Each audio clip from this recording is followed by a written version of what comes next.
यशाया 40 उसकी 31 आयत कहती है, आइज़ाया 40 उसकी 31 आयत कहती है, परंतु जो यहोवा की बाट जोते हैं वह नया बल प्राप्त करते जाएंगे, जो उकाबों की नाई उड़ेंगे, वह दौड़ेंगे और शर्मित नहीं होंगे, चलेंगे और थकित ना होंगे। तो ये किन लोगों के लिए कहा है? जो यहोवा की बाट जोते हैं, जो परमेश्वर को जानना चाहते हैं। उनको परमेश्वर ने किन से कंपेयर किया है कि वो उकाबों की नाई होंगे, वो उकाबों की नाई होंगे और क्या बोलते हैं, चलेंगे लेकिन थकेंगे नहीं। उनको मतलब हर एक तरीके से परमेश्वर अपना बल देगा,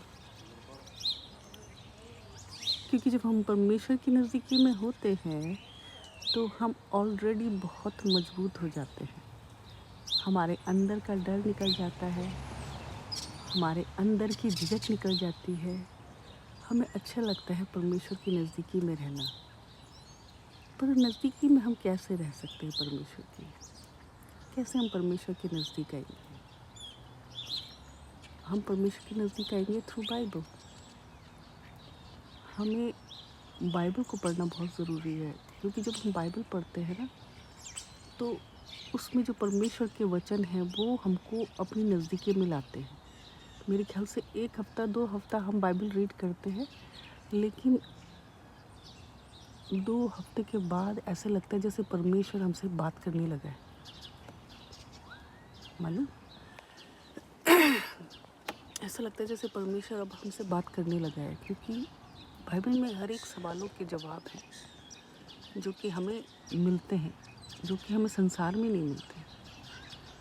तो परमेश्वर का जब ये वादा है कि वो ईगल की तरह उड़ेंगे और ईगल की तरह उनके पास बल होगा, और ईगल की अगर हम उसके देखें उसमें क्या क्या गुण हैं, तो ईगल ही एक ऐसी बर्ड है जो सबसे ऊंचा उड़ती है।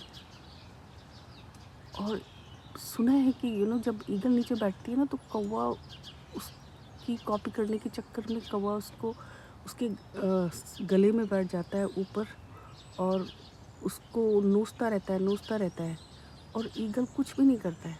ईगल क्या करता है? ईगल कौवे को लेकर के उड़ता है, और जब वो ऐसे हाईएस्ट पॉइंट पे जाता है जहाँ पर ऑक्सीजन नहीं है, वहाँ पर फिर कौवा खुद ही मर के गिर जाता है नीचे। तो जो ईगल है ना, वो शो ऑफ नहीं करता, वो दिखाता है, करके दिखाता है चीज़ें। तो वो ही है कि परमेश्वर हमको ऐसे ही ईगल की नाई ऊपर उठाएगा और हमें उस जगह पे बिठाएगा जहाँ के लिए उसने हमको तैयार किया हुआ है, जो कि हमारा पर्पस है।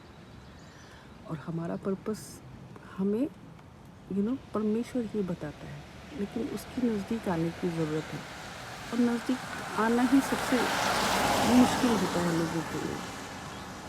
वो फॉर्मेलिटी करते हैं, लेकिन दिल से कोई पढ़ता नहीं है। ये सबसे बड़े दुख की बात है, क्योंकि जब हम पढ़ते हैं ना, तो हम बहुत कुछ सीखते हैं, और हम जब कुछ सीखते हैं तो परमेश्वर हमें अपनी सुपर नेचुरल पावर्स बहुत सी चीज़ें बताता है जो कि हमको नहीं पता होती है। तो अगर हमको परमेश्वर की नज़दीकी में आना है तो हमें बाइबल का अध्ययन करना बहुत ज़रूरी है।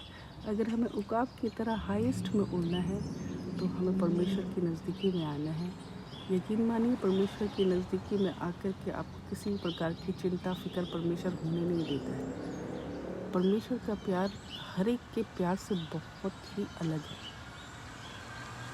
हम दुख में आते हैं, तकलीफ़ में आते हैं, तो हम परमेश्वर को भी ढूंढते हैं। तो क्यों ना हम उसको पार्ट ऑफ परमेश्वर बना लें, राइट? ताकि वो हमारी हर एक चिंताओं को ले ले। हमको ज़रूरत नहीं पड़ेगी कि फिर दुख आएगा भी नहीं। गाना सुना है ना, ये दुख हट जाएगा, ये आंसू हट जाएंगे, जब मेरा यीशु आएगा, वो मुझे ले जाएगा, ये दुख हट जाएगा।